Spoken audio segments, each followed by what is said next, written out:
فأعوذ بالله من الشيطان الرجيم بسم الله الرحمن الرحيم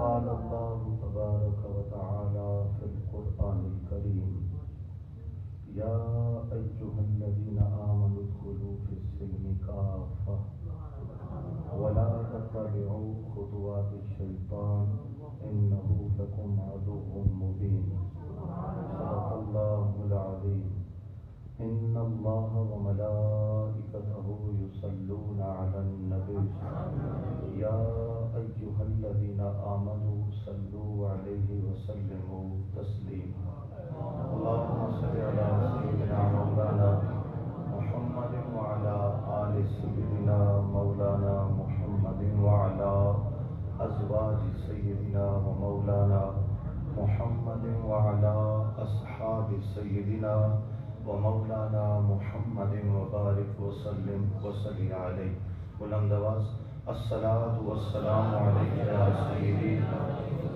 يا رسول الله وعلى آلك وأصحابك يا سيدي يا حبيب الله صلاة وسلاما عليك يا سيدي یا رحمت للعالمین۔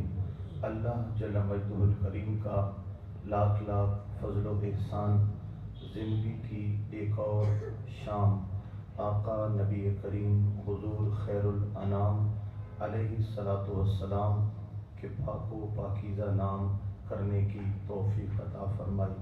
اللہ تعالی ہماری حاضری اپنی بارگاہ عزتی میں قبول و منظور فرمایا۔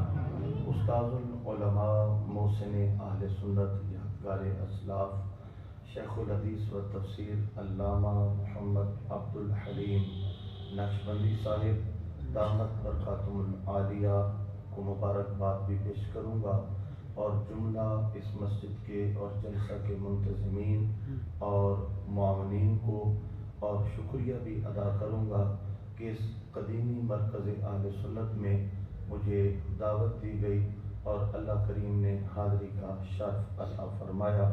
اللہ پاک اس ادارے کو مزید ترقی نصیب فرمائے اور قبلہ استاد محترم کو صحت عافیت والی عمر دراز نصیب کرے، اہل سنت پہ آپ کا سایہ تعدیل قائم اور دائم فرمائے۔ سامعین محترم، چکوال میں بہت کم آنا ہوا ہے۔ برادر محترم ثنا خان رسول خالد حسین خالد صاحب تو دنیا اسلام میں نامی گرامی شخصیت ہیں اور آپ سے ملاقات و تعارف بھی ہے۔ اس کے علاوہ برادر محترم مجاہد اہل سنت محمد نبی حیدری صاحب آپ کے ساتھ بھی دوستانہ ہے۔ باقی علماء معززین جو ہے وہ یقیناً میں ان سے ناآشنا ہوں اور وہ مجھ سے ناآشنا ہیں۔ بہرحال سب کو سلام، سب کی عزتیں اللہ پاک محفوظ فرمائے اور ان کو دنیا آخرت میں اللہ تعالیٰ مزید شوقت نصیب فرمائے۔ چند گزارشات پیش خدمت کروں گا۔ تلاوت کردہ آیت کریمہ کو موضوع بناتے ہوئے آپ میں سننے کا دم خم کافی ہے، وہ میں نے اندازہ کر لیا ہے، اور مجھے امید ہے کہ جب آپ اپنے گھر کے بندے کو اتنی عزت دے رہے تھے تو پھر مہمان کو تو یقیناً آپ اور زیادہ عزتیں دیں گے۔ عزت کو اور ولولوں میں مزید برکت و دوام نصیب فرمائے۔ پہلے ترجمہ سن لیتے ہیں۔ یا ایھا الذین آمنوا، اے ایمان والو، ادخلوا فی السلم کافہ، اسلام میں پورے داخل ہو جاؤ، ولا تتبعوا خطوات الشیطان، اور شیطان کی راہوں پر مت چلو، شیطان کے نقش قدم پہ مت چلو، انہ لکم عدو مبین، بے شک وہ تمہارا کھلا دشمن ہے۔ یہ ترجمہ ہو گیا آیت مبارکہ کا۔ اب اس کا جو پہلا لفظ ہے جن سے اللہ نے خطاب کیا، یا ایھا الذین آمنوا، اے ایمان والو، ایمان والوں سے اللہ پاک مخاطب ہے۔ ایمان والے کون ہیں؟ عربی میں کہتے ہیں مومن۔ مومن کا مطلب ہے جس کو ایمان کی دولت نصیب ہو گئی۔ ایمان والے یعنی وہ لوگ جن کے پاس ایمان ہے، جن کے پاس ایمان ہے۔ ہم بھی ایمان والے، آپ بھی ایمان والے، یہ علماء بھی ایمان والے، اور دنیا کا ہر مسلمان ایمان والا ہے۔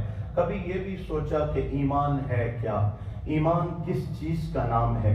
اسلام کیا ہے، ایمان کیا ہے؟ اور تھوڑا سا اس حوالے سے میں تفصیل نہیں بتاؤں گا کیونکہ میں نے اپنے موضوع پہ آنا ہے، اور موضوع یقیناً آپ نے پڑھا ہے، مقام مصطفیٰ علیہ تحیۃ والسلام یہ بتا رہے تھے کہ 44 سال ہو چکے ہیں تسلسل کے ساتھ، پچھلا سال قضا ہوا اور اب تک یہ جاری اور ساری ہے۔